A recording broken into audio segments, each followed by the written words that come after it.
trade right now. Do you think the ultimate can happen, and that is a trade war between these two behemoths? They could fall into it by accident.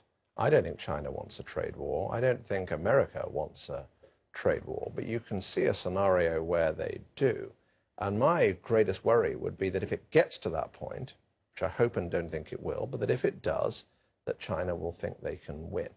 And in those circumstances, I would expect to see all areas of policy connected. So if I were the Chinese and I wanted to tip the president of the United States into making mistakes, I wouldn't do something in the economic sphere. I would do something in the kind of defense sphere, something in the South China Sea, so as to rally free trade Republicans behind a not so free trade president. So you're saying that they could be really provocative in an area that the US is already upset about, and that is the South China Sea, the disputed islands, the build-up of their military, in order to galvanize... If they reach the point of judging this is the point of no return on trade, I think their hurdle for doing that would be incredibly high, and I'm not a defense expert, but what I know is that in really hard international negotiations, everything can come into play. Now, President Trump values himself and is constantly touting himself as the world's greatest negotiator. His sort of tough speech and then soft speech, whether it's to President Xi or indeed to the leader of North Korea, are indicative of, I think, how he sees the game of negotiation. You're sitting in the United States for much of the year at Harvard, examining and watching all of this.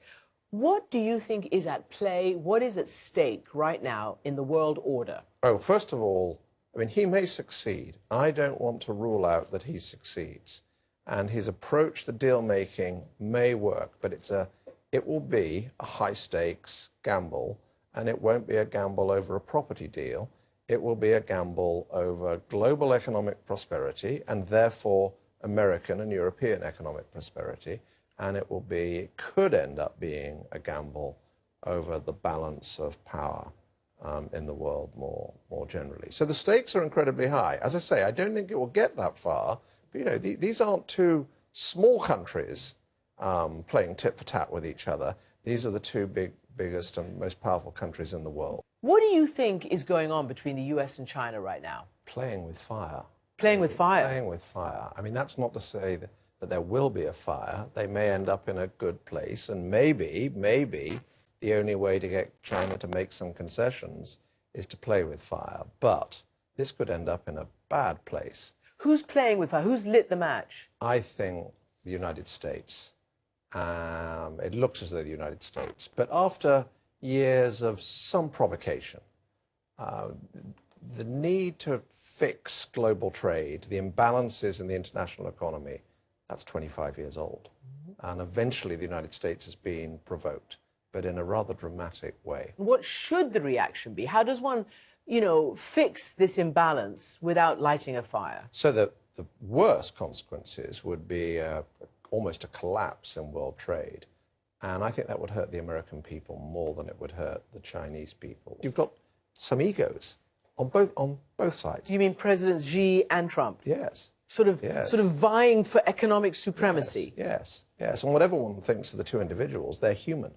And, you know, humans can suffer pride and make mistakes, and neither of them is probably terribly constrained. And many, sitting in your positions and others, believe that this president is about to break the world order that has governed this world and was created by the United States after World War II. Do you think that's true? I think it's been fractured a bit already. Not fatally. It can be put back together. And actually, most of me believes that as the new administration confronts these situations, they will find value in the world order, that they will understand the importance to America and the world of the way America keeps the sea lanes open, that the law of the sea is something that they underpin, that Europe is not some irrelevance, but actually the most important partner in the world that they could have. Let's move on to the Iran nuclear deal, because now we have the US in conflict, really, economic conflict, political conflict, with its biggest ally and trading partner, Europe. which wants to continue the business with Iran as set out under the 2015 deal, but which is being threatened by the United States. We've had the Secretary of State threatened, we've had the President himself threaten Europeans if they continue doing business with Iran. Well, first of all, this is a big problem for Europe and for European companies.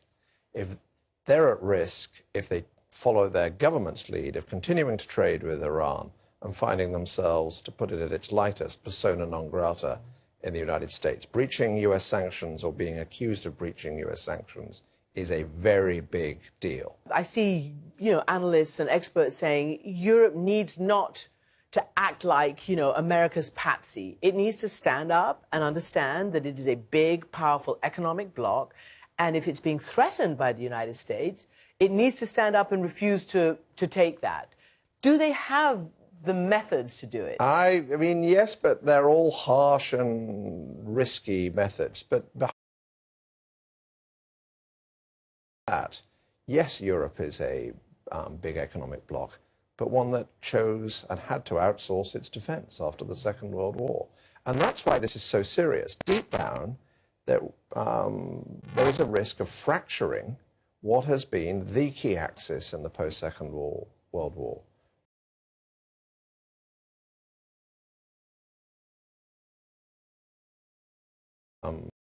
And the stakes couldn't be higher, really. So how do you see it then from your previous perch as Deputy Governor of the Bank of England, given, what you've just written, the book about unelected power that these central bankers have? How much of a problem was that, and how much of a sort of a follow-on are we seeing from the 2008 financial crisis? I think we need to get away from a world where our solution to everything is, hey, let's give more responsibility to the unelected people. They seem quite good, and it shifts blame. It's very tempting for elected politicians to look to my tribe and say, you do more, and my tribe needs to learn to say, no, sometimes you do more.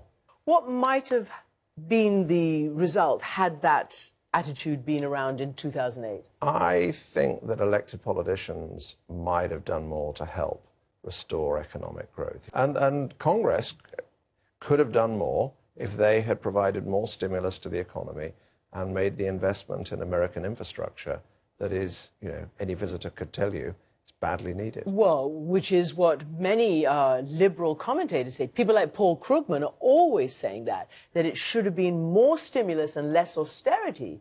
Are you saying that from your vantage point? And not just it's not just left commentators. On the right, there were people like Marty Feldstein calling for more infrastructure expenditure, but probably not paid for by debt, not debt financed. But nevertheless, the underlying impulse was the same. This was a missed opportunity 5-6 years ago, and it was a missed opportunity because it's convenient in the short run for politicians to sit on their hands because they know that the central banks, the Fed, the ECB, and my goodness, it was true in Europe, will have to reinvent themselves as the US cavalry.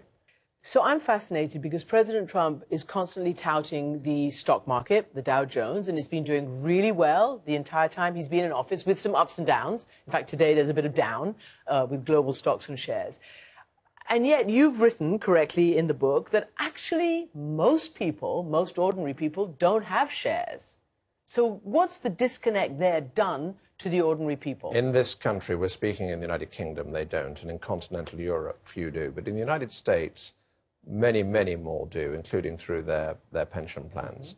And something I observed over many years is that American policymakers, elected or unelected, they're very sensitive to falls in the stock market. I used to tease them that you'll respond when the stock market falls. And going back to where we began, I mean, the first real hard sign of a trade war getting out of control will be a fall in the stock market. And that will take the gloss off one of the things that has helped make the current administration popular with its base. And that is what we're seeing today anyway. A little bit of today. It'll probably recover and rebound and go up and down.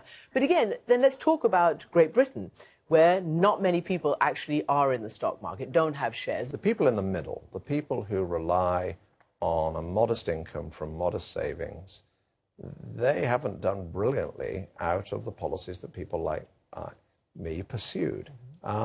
People lower down the income scale, many of them were saved from unemployment. Yeah. And of course the rich have done well. I don't think that means that quantitative easing, as central bankers call it, was a mistake. I think, frankly, it helped avoid the vortex of the 1930s depression.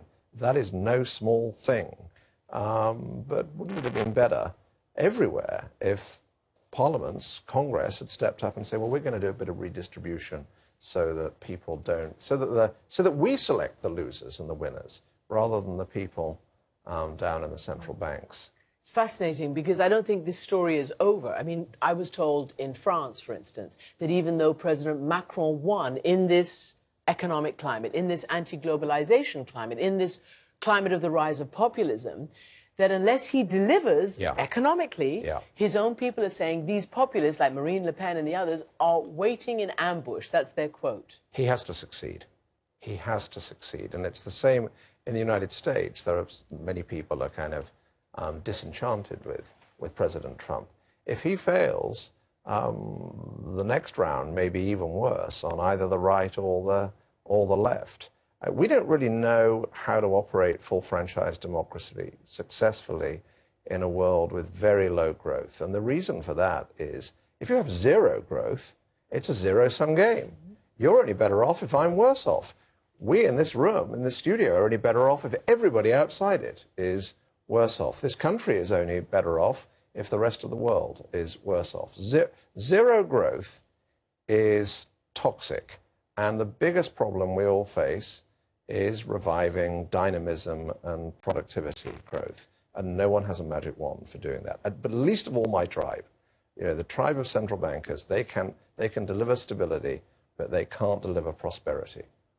So Paul Tucker, thank you very much indeed. Thank you.